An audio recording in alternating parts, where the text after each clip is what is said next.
అగ్రిగోల్డ్ బాధితులకు అండగా ఉన్నవారికే ఓట్లేస్తామని స్పష్టం చేశారు బాధితులు. జగన్మోహన్ రెడ్డి మేనిఫెస్టో మా బాధలు తీర్చడానికి ఇసుమంతైన చోటు లేదా అని ప్రశ్నించారు.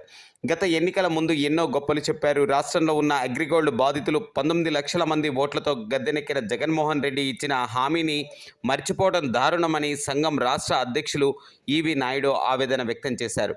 గత ప్రభుత్వం చనిపోయిన కుటుంబానికి 5 లక్షలు ఇస్తామని ప్రకటించి జీవో వచ్చినప్పటికీ బాధిత కుటుంబాలను ఆదుకోలేదు సరికదా, కొద్దిపాటి లబ్ధిదారులకు చిన్న మొత్తాన్నిచ్చి చేతులు దులుపుకున్నారని విమర్శించారు.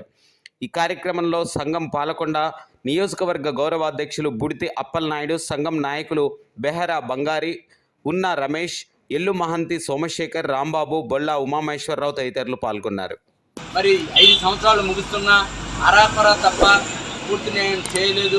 అగ్రిగోల్డ్లో యాజమాన్యం దగ్గర నుంచి ఏదైతే అటాచ్మెంట్ చేసుకున్న ఆస్తులు విలువ సుమారు ఇప్పుడు 30,000 కోట్లకు మించి ఉన్నది. కానీ ఈ రాష్ట్రంలో ఇవ్వాల్సిన బాధితులకు ఇవ్వాల్సింది అన్ని రాష్ట్రాలతో కలుపుకుని 7,000 కోట్లు మాత్రమే.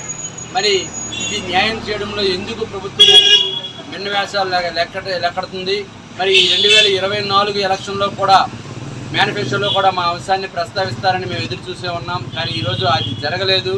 ఖచ్చితంగా గత ప్రభుత్వానికి ఏదైతే గతి పట్టిందో ఈ మోసపూరిత జగన్మోహన్ రెడ్డి హామీలకి మరి మేము ఏదైతే పెద్ద ఎత్తున ఆ రోజు ఓట్లేసి గెలిపించుకున్నామో మరి ఈరోజు మమ్మల్ని పట్టించుకున్న నేపథ్యంలో ఈ రాష్ట్రంలో ఉన్న బాధితులు అందరము కూడాను వైసీపీ ప్రభుత్వానికి బుద్ధి చెప్పడానికి సిద్ధంగా ఉన్నాం.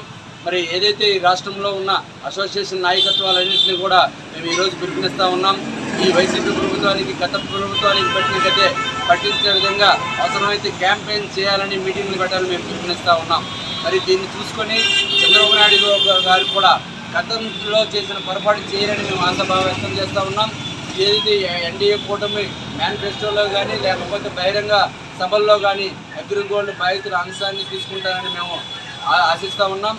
మరి దాని మీద మా రాష్ట్ర గౌరవాధ్యక్షుడు ఉప్పాల నాగేశ్వరరావు గారితో మాట్లాడి తగు నిర్ణయాన్ని తీసుకుని త్వరలోనే వెల్లడిస్తామని, రాష్ట్రంలో ఉన్న అగ్రిగోల్డ్ బాధితులందరికీ ఎవరైతే అండగా ఉంటారో వారికే మా ఓట్లు వేసి గెలిపించుకుంటామని పిలుపునిస్తూ ఉన్నాం.